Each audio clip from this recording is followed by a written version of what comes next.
the way we look at the employer brand is that is your reputation. It's how people see you. So whether you have an EVP or proposition or not, you always have a reputation of some kind.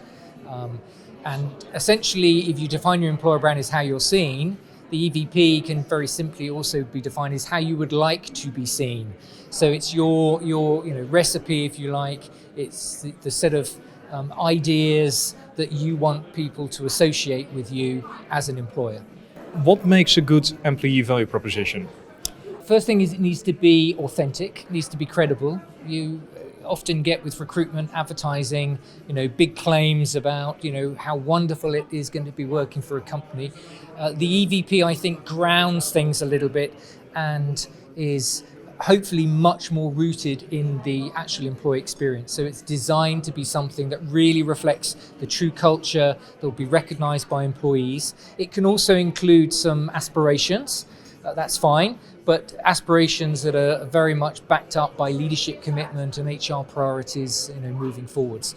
So, it's somewhere between 100% truth today and the desired truth going forwards. And it's really, that set of both a description of where you are and the commitments going forwards that defines you as an employer. So that's the first thing. Second thing is you need to try and identify the things that make you special. So, the role of a brand is one, being authentic and true and trustworthy. The second thing is as a way of defining what makes you different. So the brands are there generally to help you make a choice. When you're confronted with a range of products, what is it that makes them different, and the brand should speak to that.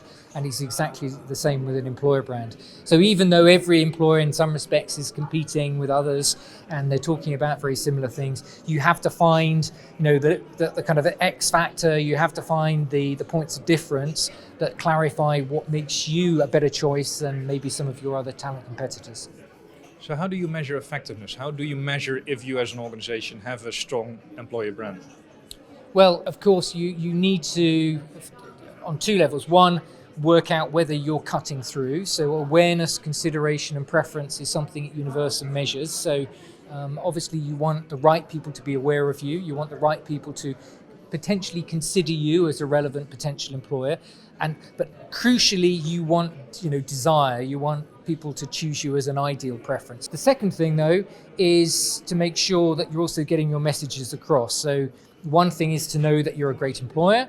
The other thing is to actually be getting the messages across from your EVP, so that if you want people to think of you as innovative or agile or flexible or empowering, you can check those as well. So in terms of standing out from your competitors, how are you scoring in relation to these image associations, and are you more associated with some of those things than some of your competitors? So if somebody's looking for innovation, you've got to be scoring higher than your competitors to really get that audience to come and choose you or have a preference for you, and that's something that you need to do your research on.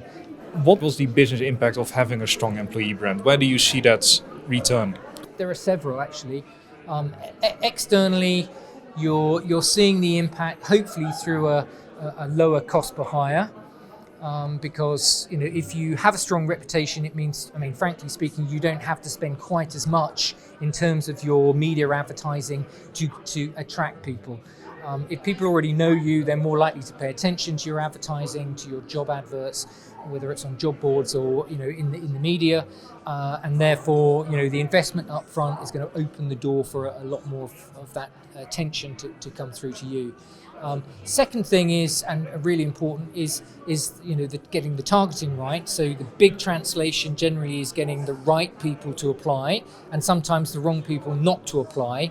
So if you're very clear about your employer brand, it's not necessarily designed for everyone. You should, within it, also clarify in some respects the kinds of people you're looking for, some of the challenges, perhaps some of the things that people may not be looking for, high performance focus or responsibility, whatever it may be.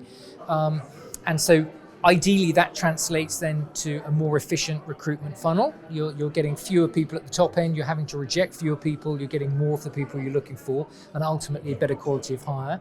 And then the third thing is the internal side, is that if you have a strong employer brand identity, it creates pride, it creates engagement, and hopefully if you're also getting the experience right, then it generates advocacy. And we know that, if you get employer advocacy, they're spreading the word through social media, that is an enormous support to anything you're doing in terms of your more formalized communication.